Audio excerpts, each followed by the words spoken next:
growth to moderate to 4.4% in 2022 and further to 3.8% in 2023, mainly due to the expectations that the policy stimuli will fade as time progresses. The real GDP in advanced economy is estimated to have increased by 5% in 2021 from a contraction of 4.5% in 2020. The improved growth in the advanced economies benefited from sustained policy support and the easing of COVID-19 lockdown measures in 2021 compared to 2020. Similarly, growth in the monitored emerging markets and developing economies is estimated to have improved to 6.5% in 2021 from a contraction of 2% in 2020. Going forward, the IMF has projected the advanced economy's real GDP growth to moderate to 3.9% in 2022 and 2.6% in 2023. For the emerging markets and developing economies, growth is projected to slow down to 4.8% and 4.7% in 2022 and 2023 respectively, mainly due to the withdrawal of policy support and moderation in external demand. Key risks to the global economic outlook include geopolitical tensions, supply constraints, the future course of the pandemic, and the degree of success in the deployment of COVID-19 vaccines, particularly in the emerging market and developing economies. The emergence of new COVID-19 variants contributes to uncertainties and pose risk to global recovery. The inflation pressures may possibly result in the tightening of financial conditions and consequently lead to capital outflows from emerging market and developing economies. This may further cause exchange rate depreciations and resultant bouts of inflation in those countries. Almost all monetary commodity prices increased since the last MPC meeting, mainly supported by strong demand from China. The increase in commodity prices was supported by easing concerns surrounding the impact of the Omicron variant, as well as a decision by the OPEC Plus to adhere to the supply plan, which provided some support to the oil price. On the contrary, the price of gold declined since the last MPC meeting, mainly attributed to a higher possibility that the U.S. Federal Reserve could end its quantitative easing program sooner than initially expected. Furthermore, inflationary pressure and the prospect of interest rate increases, as well as the stronger US dollar, negatively affected the price of gold. The rally in the global equity market slackened since the last MPC meeting. There was mainly on the back of increased geopolitical tensions and concerns around front-loaded interest rate hikes in the advanced economies. Inflation in most of the key advanced economies and emerging markets and developing economies increased further in December 2021, mainly due to the pandemic-induced supply constraints, mounting energy costs, labor shortages, increasing demand, and the low base effect from 2020. On the contrary, the inflation rates for China decelerated in December 2021 on the back of fading low base effects. Most monetary central banks left the policy rates unchanged, except in the UK, Brazil, Russia, China, and South Africa, that increased the benchmark rates at the latest monetary policy meetings, citing inflationary pressures. While the monetary policy stances of all monetary central banks remain generally accommodative, there has been increasing pronouncements of potential monetary policy tightening. Let's get back to what's happening domestically. Domestic economic activity recovered in 2021, regaining some of the ground lost in 2020. The rate of inflation increased while growth in private sector credit extension continued to slow. The stock of international reserves remains sufficient to support economic activity was observed in major sectors such as mining, wholesale and retail trade, communication, and tourism. On the contrary, activity in construction, manufacturing and transport sectors, as well as the number of cattle marketed, slowed over the same period. Going forward, the domestic economy is expected to grow between 3.3 and 3.5% in 2022. Risks to the domestic economic outlook in the medium term remain sudden surges in COVID-19 cases and vaccine hesitancy. Annual average inflation increased to 3.6% in 2021 compared to 2.2% the previous year. The increase in inflation was mainly driven by higher prices for the food, transport, and housing categories. This was on account of supply constraints for certain food categories, a rise in international world prices, and an increase in dwelling rent, respectively. On a monthly basis, overall inflation increased to 4.6% in January 2022 from 4.5% in December 2021 and 4.1% in November 2021.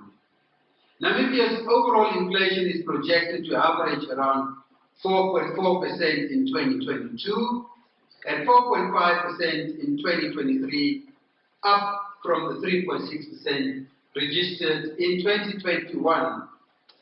Although overall inflation remains within a reasonable range, its food and transport components are expected to increase in the near future and may continue to have disproportionate effect on the low-income segment of the society and therefore require close monitoring. Growth in private sector credit extension declined to an average of 2.4% in 2021, lower than the 3.5% registered in 2020. The slowdown in PCE was due to lower demand for credit by both businesses and households as a result of slow domestic economic activity during the review period. Since the last MPC meeting, year-on-year growth in PCE slowed to 1.2% in December 2021 from 2.9% registered in October 2021. As at the 31st of January 2022, the preliminary stock of international reserves stood at 42.9 billion Namibian dollars compared to 43.9 billion Namibian dollars at the end of December 2021. The decline in international reserves was partly due to the foreign payments by government, commercial bank outflows, and the appreciation of the Namibia dollar during the period. At this level, international reserves are estimated to cover 5.8 months of imports and hence remain adequate to protect the peg of the Namibia dollar to the South African rand, as well as meet the country's international financial obligations. So after having considered all these, the Monetary Policy Committee of the Bank of Namibia has decided to increase the repo rate by 25 basis points to 4%.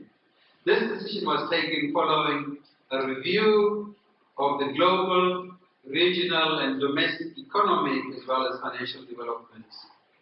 The MPC is of the view that the increase in repo rate by 25 basis points to 4% is appropriate to safeguard the one-to-one link between the Namibia dollar and the South African rand. Moreover, this monetary policy stance is also a step towards normalizing the current negative real interest rate environment and establishing a positive real interest rate that is conducive for long-term economic growth. The MPC would like to reiterate that addressing vaccine hesitancy remains key to the extent, speed and sustainability of economic recovery. Thank you for listening.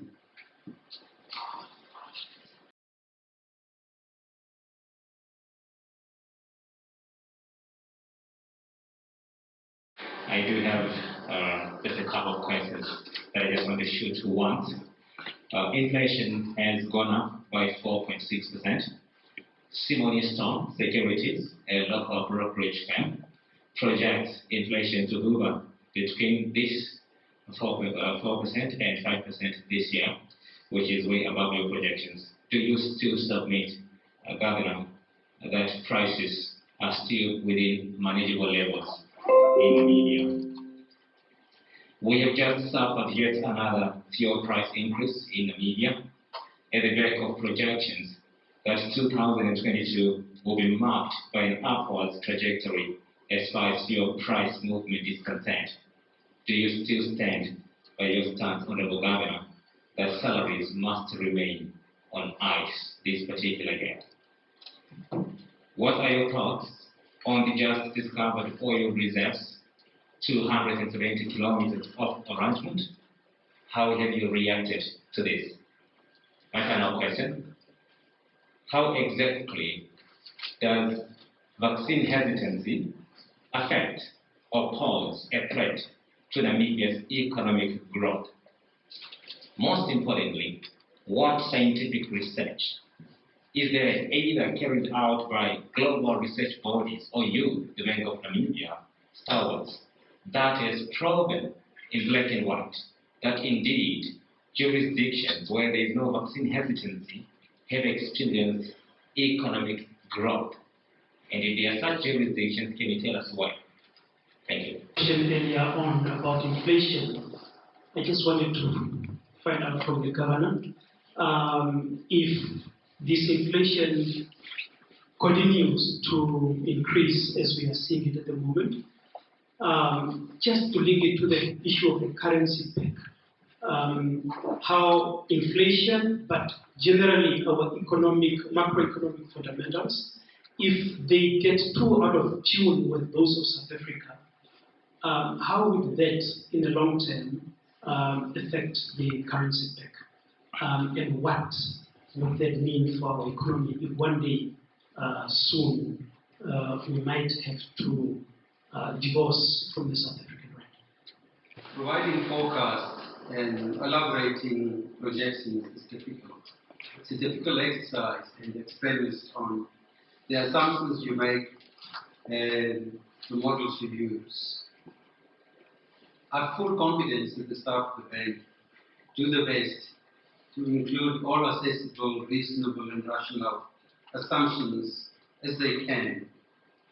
They go through an array of scenarios, they talk to many industry players, and what we forecast is based on models, assumptions, the expertise of the people that we've got. So I've got no reason not to tell you, if you ask me, do you still believe that?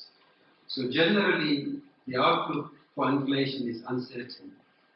But based on the work that we have done, we project Namibia's overall inflation to average around 4.4% in 2022, 4.5% in 2023, and the average for 2021, as you've seen in the statement, is 3.6%. What you need to understand is dealing with energy price induced inflation locally, that's a challenge that we have got. You know, when you do projections and when you make assumptions, and if you just look back to 2021, 2020, very few people actually predicted COVID-19. On top of that, very few people predicted also the many variants that we got subsequent to that. So if you say someone else is projecting different numbers, I would respect what they are doing. But I can tell you from the Bank of Namibia, and I'm quite confident in what we are doing, because we use our assumptions, we use our models. That's the forecast that we give for inflation. And based on that, you know, we don't target inflation like South Africa because we are in a fixed exchange rate environment. And I'm going to talk to Cons now a little bit detail about that. So you need to understand what we are trying to do is based on proper research, scenarios we're looking at, models we are looking at. I don't know the people you are quoting what they're looking at and whether they've got access to information here. So I believe in our forecast and projections we've shared with you. Salaries on ice, that's clearly nothing to do with monetary policy, so you probably need to ask that question to someone else. Oil reserves off Oranjemund Coast. Normally from discovery to production it takes between 5 to 7 years. And what we do, clearly quite a lot of oil has been discovered across the world. And there are very good examples of what to do and what not to do. I think we are coming in quite late if we discover it in commercial quantities, and there are definite lessons we can learn what to do so that it can benefit the nation. So that's all I can tell you about recoveries. Vaccine hesitancy, you don't need research. You know, if you live in Namibia, unvaccinated people are the most people in hospitals due to COVID. If you look at the number of deaths due to COVID, those are mostly unvaccinated people. Those are facts. We don't have to go and do research. So if you look for jurisdictions that there is, just go and get the numbers from Ministry of Health. How many of the people, we're now approaching 3,700 people who died of COVID-19 were unvaccinated. You'll probably get a figure that's probably 80 to 90%. You go and look at the hospitalizations. Most of the people in hospitals due to COVID are unvaccinated people. So I don't know why we should go and do research while we've got the facts in our countries. And the same facts hold in the rest of the world, not in Namibia only. Secondly, you know, if I'm a tourist and you can ask yourself, and you go, you've got a choice to go on holiday to a destination where the majority of the people are vaccinated or unvaccinated. You know, clearly there are other considerations for your holiday, but that would be a health consideration. You'll probably prefer to go to a country where people, by and large, have been vaccinated. Isn't it? That's just common sense. That doesn't need, in my own view, doesn't need research to go and demonstrate that it works. So that's probably what I would say in terms of vaccine hesitancy, because we currently have got only 21% of the target that we are having at this point in time, and it's not good for economic recovery. Why is that not good for recovery? I'm thinking, do we need to invest in this Namibian economy so that we can employ more people, or do you think there's going to be another restriction, another variant is going to come? So investments are delayed or deferred. Other people think about, maybe we're going to get another lockdowns because the government wants to protect lives and livelihoods. So if we have got other restrictions, it's not going to be good for the economy. So that's what we are saying. The extent and the speed of recovery is going to be impacted by this vaccine hesitancy that we've got. That's where we are coming from. I hope you got our point.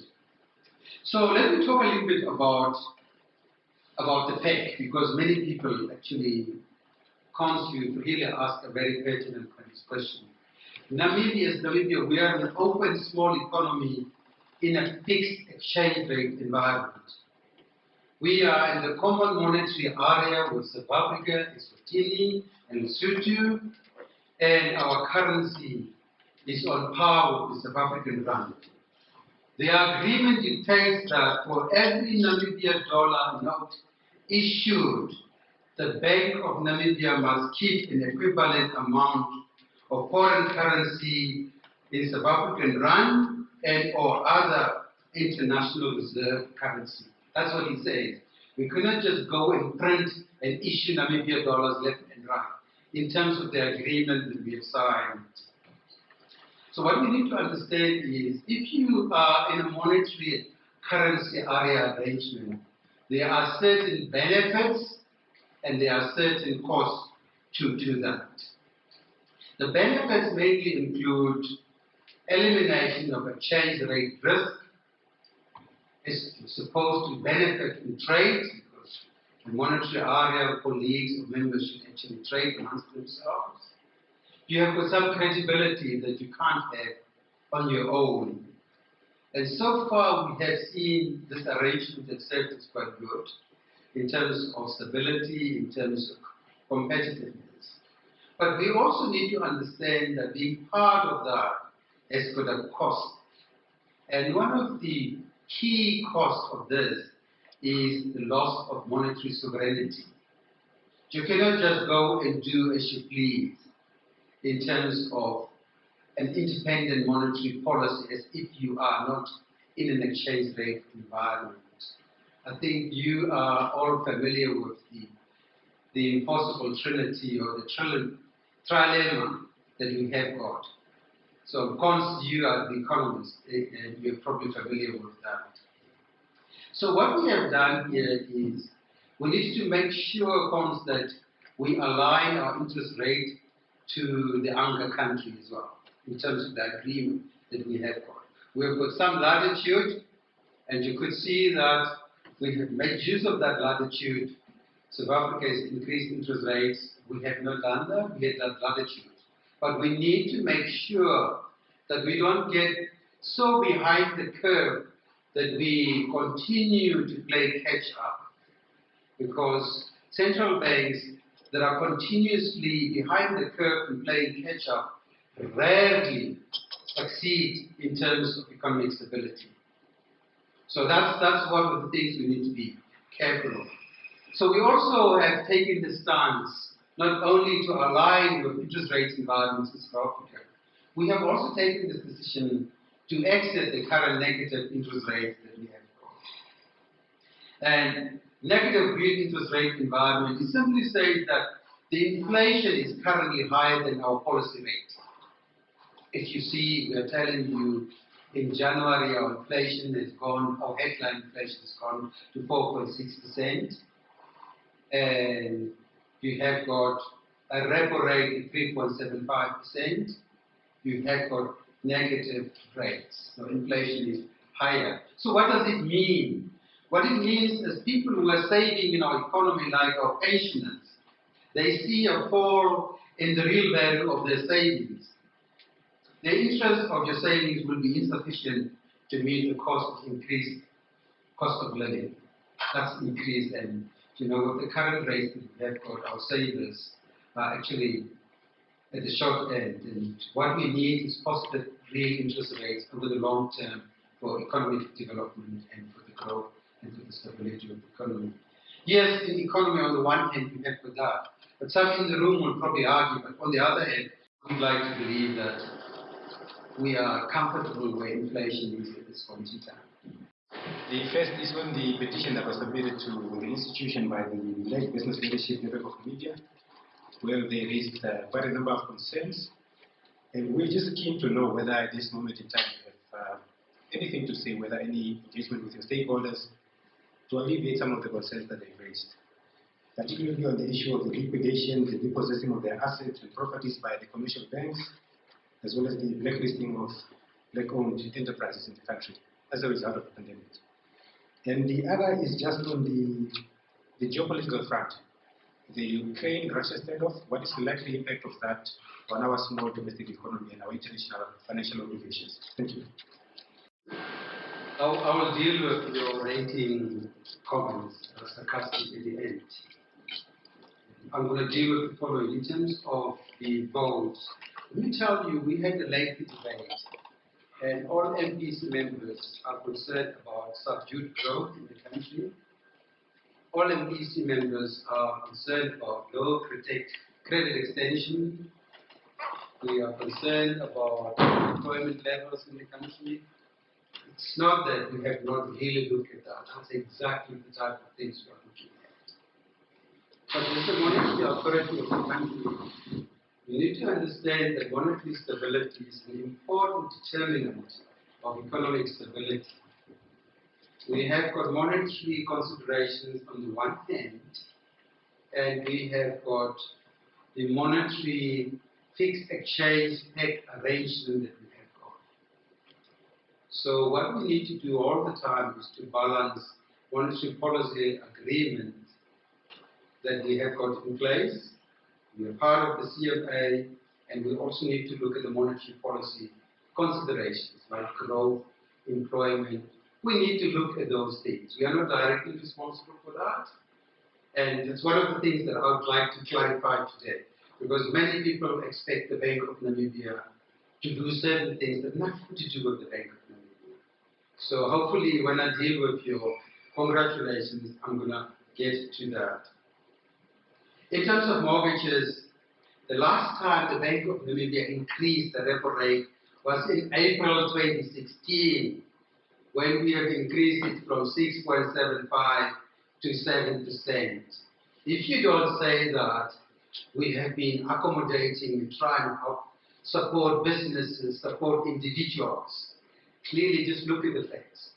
When last did we increase repo rates? That was in April 2016, almost 5 years, 2 months, and then you could probably say it's 5 years that we have got now. So we are not oblivious to the fact that we have got slow growth, we have got low credit extension, we have got, but I've deliberately said that any central bank that continuously is behind the curve, is playing catch up all the time in the fixed exchange arrangement that we have got, rarely succeeds in stabilizing the economy and provide monetary and financial stability to the economy. That's very important that we need to understand that. Foreign payments, we talk about some of the debt that we have got in the country. The government debt is Lazarus, if you don't know that. We have got domestic debt and we have got public debt. When I deal with the issue, you probably pick up some of those. And that's what we need to repay. SACU revenue question, we probably need to ask the Ministry of Finance that question. We are not privy to what SACU revenue would be in the new year. That's the Ministry of Finance and Treasury who can figure out. Then we have got questions from Ganji. I think the geopolitical tensions between Ukraine and Russia is a political question on which I'm not going to take a political stance. The geopolitical clouds we have, if they materialize, will certainly have an impact on energy prices and impact on growth. You see reduced income, and whenever you have got income that's reduced, you're going to have consumption that's also going to reduce. And because of this uncertainty, some people will also defer investments. I personally think dialogue is better and peace is better than war, because financial markets and economies don't like uncertainties and unpredictabilities. And any tension like we have got introduces that uncertainty, it introduces that unpredictability. I hope Kanjia dealt with that. As far as the petition is concerned, for me it's normal and understandable that people have to protest, demonstrate under current circumstances. We are dealing with 1 in 100-year event. We've got a crisis caused by COVID-19. And what COVID did, it came with demand supply shocks, it came with all kinds of restrictions, it came with all kinds of hospitalizations and deaths. It came, some have been liquidated. So unless you start thinking differently and pivot to other opportunities, you're probably not going to be successful as a business. It's not that something has happened that has actually killed the economy that we are unaware of. We are dealing with a crisis, and for me it's understandable because businesses have been adversely affected. If people protest and demonstrate for that, they're totally entitled to that. But what's probably more important is it's time for businesses to look at their operating models. It's time for businesses to look at allocating costs, to do it more effectively. It's time for businesses to pivot to other opportunities. Because the opportunities you have, for instance, from tourists that were arriving, they are not there. So if you expect them, clearly you are not going to be successful as a business. So what we are trying to do in Kanji is to try and sit down with the affected people who came up with those. We understand that. Sit down with them and collectively craft some solutions. Because we know this was not caused by the Bank of Namibia, it was not caused by something in the country. It was caused by this COVID-19 pandemic to a large extent. And collectively, we will invite them to sit down and find solutions. With some of them, we started talking already. With some of them, we've invited to sit down and see how best we can collectively craft the way forward. But we also need to understand that monetary policy has its limits. We cannot, as a Bank of Namibia, be expected to safeguard all businesses, including unviable businesses because of COVID. Because COVID made some businesses totally unviable, isn't it? You'd agree with me that the models have been changed for good. People are working from home, those people are supposed to come, and you have walking customers, you don't get them anymore. If you've got a small spaza shop, if you've got a small restaurant, and you're dependent on people during lunchtime to go and buy the food, they are not coming to the office. They are operating from home. So you need to pivot to a new opportunity. Can I look at deliveries at home rather than all these people who came at 10, 11 o'clock and buy from me? They don't come anymore. So my business model has been rendered totally unviable by COVID. So we need to change that. So we cannot reduce rates of unemployment directly as the Bank of Namibia. Many people expect you guys need to create jobs for us. We just need to make sure that the biggest contribution we can make is make sure we've got monetary and financial stability so that the economy can flourish within that. But we don't have a direct responsibility. Like the Federal Reserve's mandate, they've got a dual mandate of maximum employment and inflation. That's different. In our case, I'm going to talk to you very soon about our mandate so that there is understanding around that. So we cannot take our exchange rate and at the same time pursue an independent monetary policy aimed at stabilizing the price level without imposing capital controls. That's the trilemma that I was talking about. The impossible trinity I was talking about. That's that. That's the reality of fixing our currency to the South African rand. We cannot just go left, right, and say, guys, because of monetary policy considerations, we need to do A, B, and C. We need to be alive to the agreements that we have signed and the realities of the common monetary area. We are in a currency union. But more about that later when I deal with the mandate of the Bank of Namibia. I thought I've dealt with Ganji's questions. GDP number we'll get for you. I don't have it right away. So we can probably look at the GDP number from MRNG. Lazarus, I thought I've dealt with your questions. So we take the last round. And then I deal with the mandate of the bank. Yes. Unfortunately, the mic is on the other side.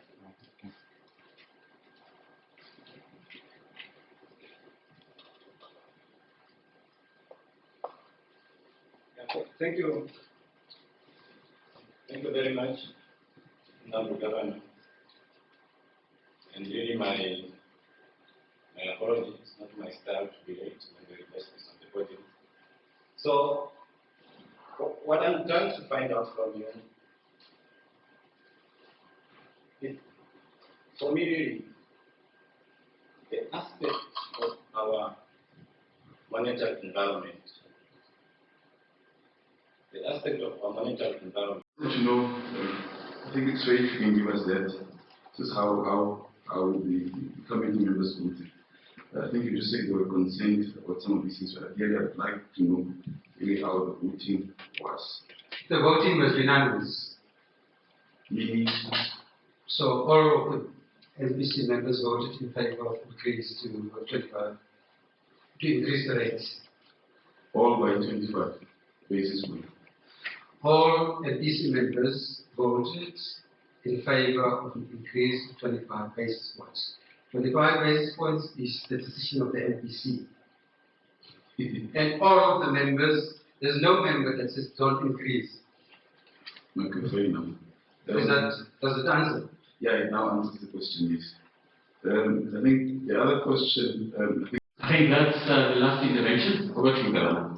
Right, let me try and deal with you. And many people are saying, and it's all over the world, just look at the world and say, how many countries have got their own currencies, particularly low, small open economies like Namibia. Common monetary areas and currency unions are common for small economies. The bulk of small open economies, most of them are in one of the other monetary arrangements. They don't have their own currency. They're normally in a currency area. So what we have got is not different. And there are some realities of that. Whether you fix your currency, whether you float your currency, or whether you're in between. So we need to understand that it's important that as a Bank of Namibia, we maintain the long-run value of the currency. And the common monetary area arrangement has got some realities that cannot be ignored. If you say and argue and say, as a monetary authority in a fixed exchange rate environment, your responsibility is only to take your monetary policy decisions based on monetary considerations, I'm not so sure I agree entirely. Because you have the trilemma that I talked to you about. You cannot try and run monetary policy independently whilst being in a monetary arrangement. And that doesn't come through. And maybe we need to have a whole lecture around the realities of the benefits, the costs, and what to do and what is expected of members in a monetary currency area, so that we are on the same page. Clearly, we are not on the same page around that. Right, let me deal with the other issue of the rating, because many people are saying, Governor, you have been rated D, and what did you say about this? I respect, to start off, I respect opinions of other people. I really hope they respect mine as well. So what I want to do is, I said, I'm going to try and give you the mandate of the Bank of Namibia and how we perform against that mandate. And it's for you to judge. And it's up to you. And some of the information I'm giving you, it's available in annual reports of the Bank of Namibia. These are facts. Judge for yourself, and on that you can congratulate me, and or you can say what you want. I will respect that. Right, that's in terms of the Bank of Namibia Act 2020. And this presentation you can get in paper format or in soft copy from our Director of Communications. In terms of Chapter 2 and Clause 4, we are supposed to do the following things. Our job is to promote monetary and price stability, to contribute towards financial stability. We are supposed to issue currencies so that we have got adequate supply and good quality of currency in Namibia. We need to regulate and supervise banking institutions. We need to hold and manage foreign reserves on behalf of the country. We need to promote a sound, progressive, and inclusive banking system. We need to ensure that we've got a payments and settlement system that is efficient and that is affordable and it's working. We need to give fiscal advice to the government. And something new that came up is we need to coordinate macroprudential oversight in the country. So that's the responsibility of the Bank of Namibia. So if you expect me, the Bank of Namibia, to grow the economy, if you probably expect that indirectly, that's not my responsibility. It's directly. We are a monetary authority of the country. If you expect us to create jobs directly, like the Fed has got, that's not our responsibility. So how do we do? Judge for yourself. And you continue to congratulate me, or you continue to do what you have to do with that. So if we're supposed to promote price and monetary stability, what has happened since 2019? Our average inflation was 3.7%. In 2020, it was 2.2%. And last year, the average inflation was 3.6%. The anchor country is targeting inflation between 3 and 6%. Within that, as a member of the Common Monetary Area, are we doing what?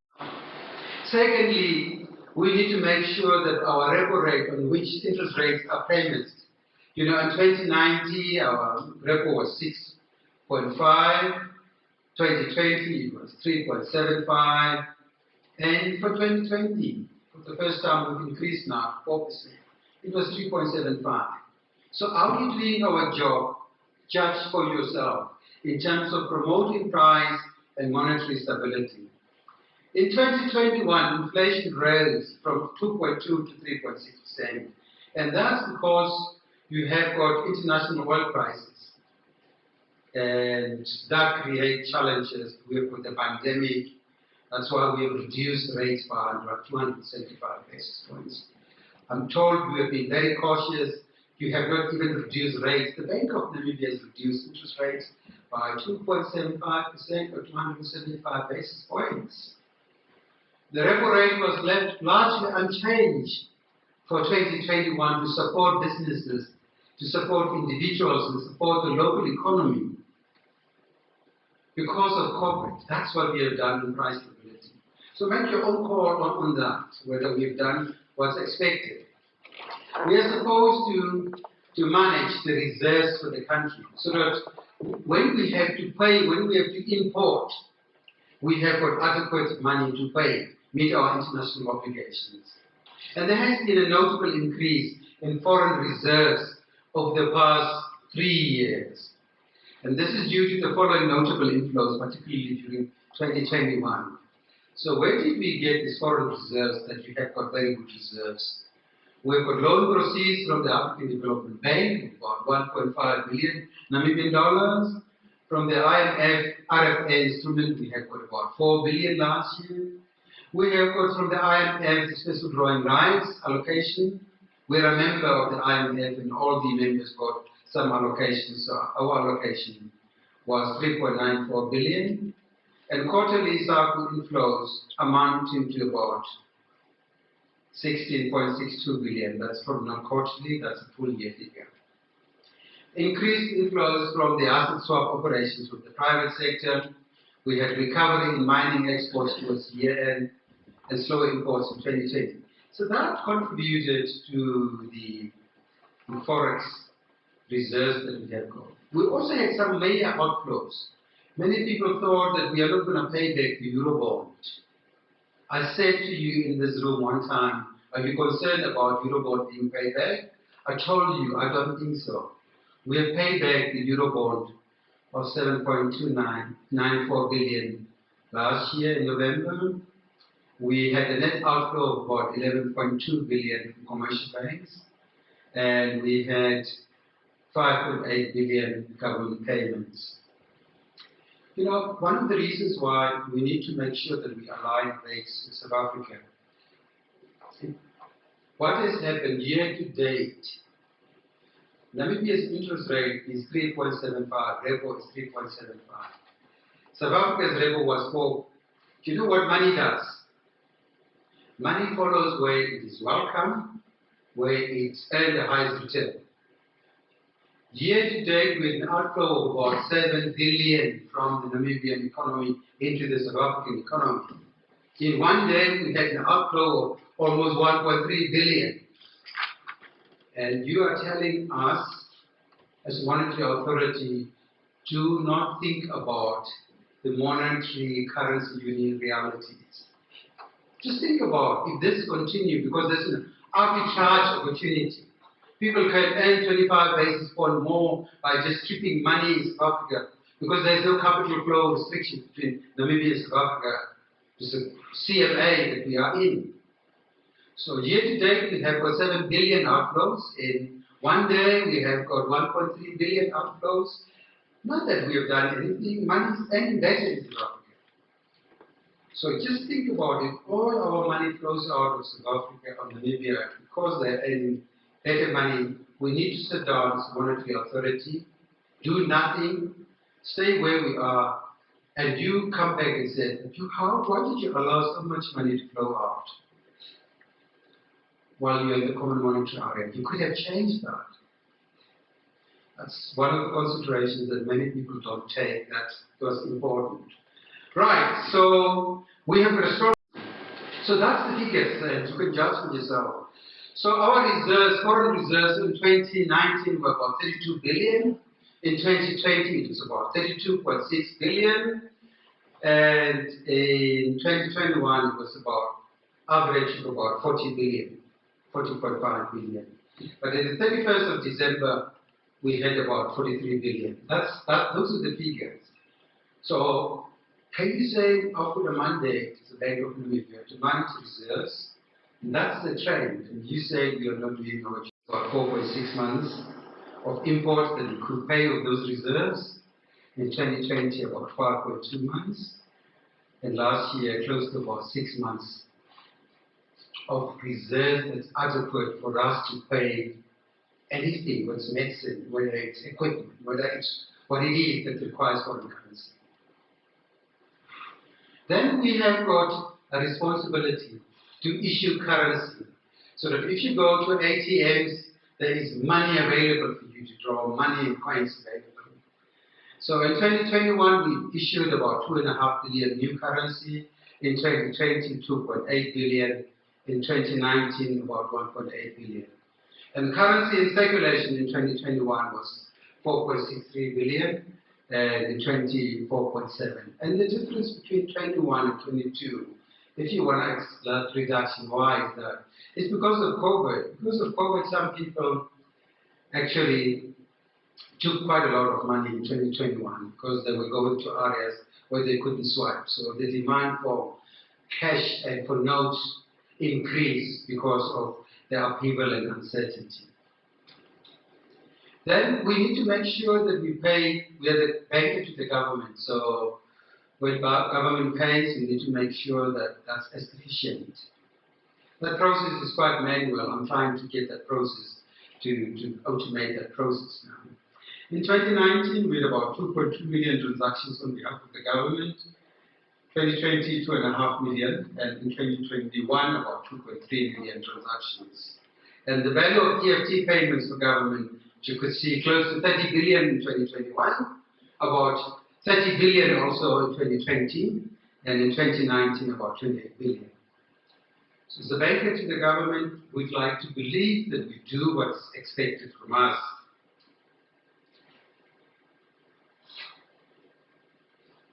Efficient and effective provisioning of banking service to government, we think we are doing that. We need to manage and issue currency.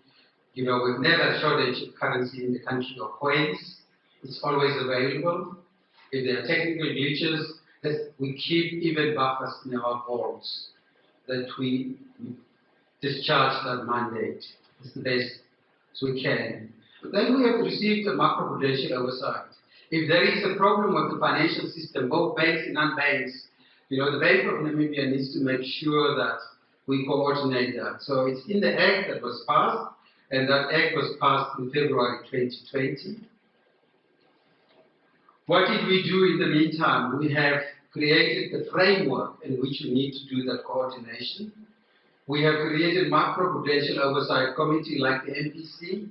We've created an MOC.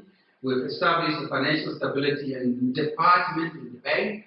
We have resourced that with people in the bank, and we are currently operationalizing the framework. So we are supposed to regulate and supervise banks. We need to make sure we've got a sound, stable banking system. So let's just look at what's happening with capital adequacy of banks. We have got in 2019 about 15.3, 2020 about 15, well above the prudential limits that we expect from the central bank. We say 10%, and most is about 15.5%. So it's, from a liquidity point of view, the system is currently also liquid. You could see in 2021, do we have liquidity in the system or not? Actually, it's about 18.1%. Are the banks profitable in Namibia? Because of COVID, you could see their profitability is also being affected. It reduced from about 20% in 2019 to about 14%, or 13.9% if you want the exact number, in 2021. The part that we are not doing well is non-performing loans, and that's not surprising us. Because of COVID-19, many people lost their jobs, people were retrenched, companies were liquidated, and people didn't pay the loans. So non-performing loans have moved from about, it's currently about 6.4%. And that was mostly COVID. Private sector credit extension, that's the area that worries us. You can see we say it's unsatisfactory. But it's not our job to go and really grant loans. It's our job to create environment for people with private sector credit extension is unsatisfactory. COVID relief statistics, and if we have not granted those reliefs, would we have said, actually, how would Namibia have done? We would like to believe, as the Bank of Namibia, that the relief measures that we have given during COVID time actually will put Namibia in a better position. Things could have been worse off. We provide relief to the banking sector in April 2020 to institute loan moratoriums from 6 months to about 24 months. What has happened, we've reviewed that. In the meantime, we said we are not out of the woods yet. We're going to extend that relief for the banks till April 2023. And since we have rolled this out in April 2020, the banks have received applications of about 201,000. And they've approved about 193,000 of those applications as part of this relief measure. So the success rate was about 96%. And the people that benefited mostly were individuals, real estate and business services, trade and accommodation, mining, transport, storage and communications. But the most important thing is for businesses really to adapt to the new operating environment. You need to look at your balance sheet. You need to look at your operating model. Does it still work? Because this COVID has come and it has obliterated most operating models. So that's what businesses should do to survive. If you look at the non-banking financial industry, if you look at all the non-banking financial industry, the total assets, that's the pension funds, those are the unit trusts, the long-term insurers, medical aid fund money. In 2019, we had about 312 billion in Namibian dollars. In 2020, that's about 321 billion. And in the quarter 3 of last year, that pension fund, unit trust, long-term insurance, medical aid, is about 354 billion Namibian dollars. So we have got a good sort of savings culture industry in the country. If you look at the total asset return growth, we had a growth of about 11.6% in quarter 3 last year. Because equities have done quite well. If you just look at the all-share index, for the year 2021, return was around more than 11-12%. So, and that has benefited pension funds, unit trusts, medical aid funds that were invested in equities. Fixed income instruments didn't do that well, but equities have delivered quite well, both locally and overseas. If you look at the long-term insurance, and if you look at capital adequacy ratio or CAR, if you just look at solvency, it's about 145 times. It's about 100, just solvent. In 2020, it was about 148. And because of COVID, you could see that the big challenge in banks and if you really ask what's happening in the financial sector, what are the two challenges? I'll tell you, in the banks, the big challenge is non-performing loans because people have been retrenched.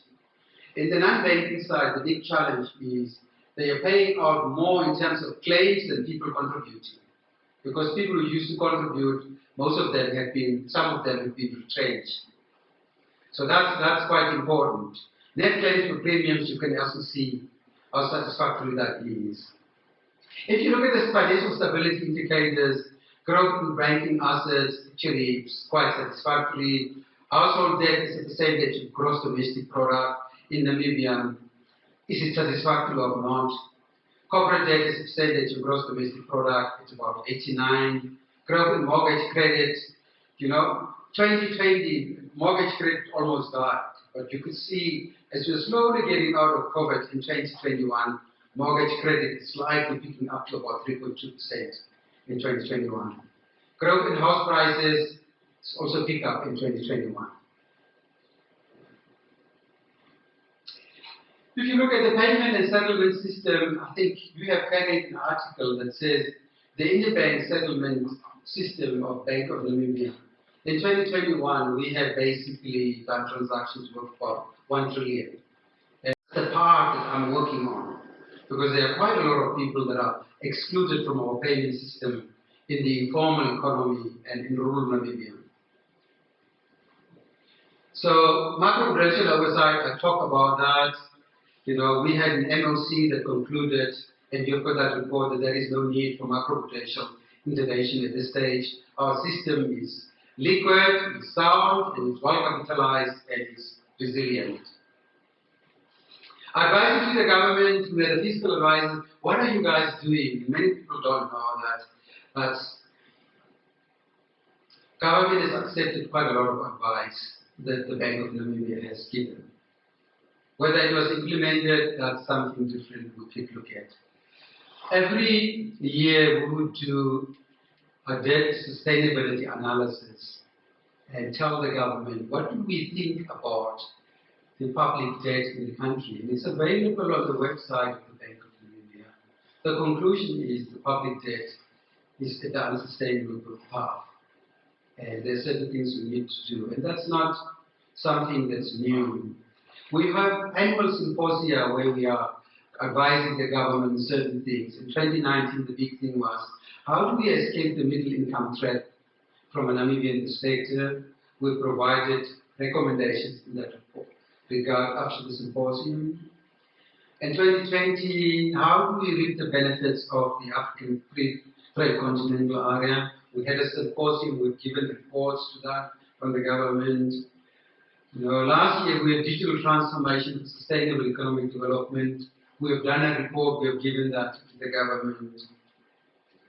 I think you talk about microeconomy, and I totally agree with you. One of the shortcomings we have got in the country is, I think, where's the colleague? He's probably out, who asked about macroeconomy. Oh, here he is. We need something like a NEBRU to look at the microeconomy, because the focus is so much on the macroeconomy. So what we are trying to do is to see whether we cannot adapt the agenda of the Bank of Namibia, also to start catering for their microeconomy. So on that thing, we have done a study on how to get the likes of Kavango East and Kavango West. You know, we sent the Bank of Namibia people to talk to all the key stakeholders and have come up with a very, very interesting report of how we can improve better those lives. We had started last year with an exercise around how do we utilize the water in the Necrodal Dam. We are about to finalize that. It will be ready in the next 2-3 weeks. So that's a micro part that you were talking about. There's a gap. And I'm thinking about whether we shouldn't start venturing into that without losing the core that we have got. We have done many policy papers that you could actually look at. And we have published some of them, the impact of fiscal deficit on inflation in Namibia, given the monetary currency realities that we have got. So we are giving advice where we can. So as a Bank of Namibia, how do we perform? So, and I would really bore you with the big thing, but I can probably tell you, just look at, as an operating surplus, in 2018 we had about 570 million Namibian dollars. In 2019 we had 835 million Namibian dollars as an operating surplus. In 2020, about 532, and last year we had an operating surplus of 628 million. The big difference between that drop and that drop is because of COVID. The entire whole world has basically reduced interest rates. And what we are earning is we are earning returns on fixed income instruments we're investing in. That has dropped all over the world. That's why you see that drop in the net surplus of the bank from 800 to 500. And it has picked up last year because we started managing our returns much closer. So that's, as you are an organization, you can judge for yourself what's happening with the Bank of Namibia in terms of rating.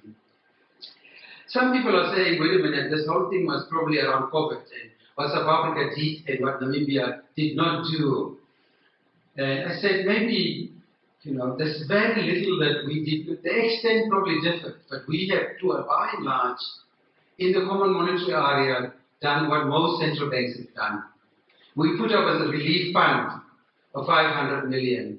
So for businesses with turnover of less than 300. South African one was 200 billion. There was very little take up on that one. We have given relief measures that are shared with you. South Africa has done the same. We had capital conservation buffer that we've relaxed to 1%. South Africa has also done that. South Africa has given capital relief on debt restructuring to curb credit risk. We have given loan repayment moratorium to curb credit risk. It's not that we're blindly followed South Africa, but those were the things that most central banks could do within the mandate that they have got. What are the things that we did not do that South Africa did? South Africa purchased government bonds in the secondary market. We did not do that. Monetary policy rates cut, South Africa cut rates. We have cut rates also by 275 basis points. So, if you go and score someone else 100% and you score us 10%, it's for you to make that call and say, shall we follow it blindly, or do we need to really do our own investigation? So most of the countries in that rating that you're seeing had flexible exchange rates. The Bank of Namibia is in a fixed exchange rate environment. So we have given up monetary policy sovereignty or independence. And if that is not known, I just want to make that clear that we all understand that. That's at the loss of monetary sovereignty, because you benefit from other things. You can give up on monetary independence, but you benefit from exchange rate volatility, from credibility, from trade. There are other benefits at this point in time. So we need to defend the peg, unfortunately. We cannot have the peg and just ignore and behave as if we don't have a peg. Other central banks have put a different core mandate. If people talk about, like the Fed has got a dual mandate, maximum employment in the US and the inflation. We don't have that in our Bank of Namibia Act. That study had lots of algorithms, and those algorithms actually talk to a number of non-monetary variables, like, how trustworthy is our GDP, our publications, and so it's for you to make your own call. Judge for yourself whether that is or not. That's the end of the presentation. Thank you so much, Colin. Yes, there was a question on what the GDP growth rate is for 2021. What I can say now is that we estimate a positive growth rate for 2021, and that is after the economy, as you know, did very poorly in 2020, registering a negative growth rate of 8.5%. But for 2021, we think it's not we think, but we estimate 2022. 2021, we estimate a recovery in the economy. We are finalizing our figures currently, but we believe it's going to be around 1%. Maybe slightly above 1%, maybe slightly below 1%, but that is what it's going to be. It's going to hover around 1%.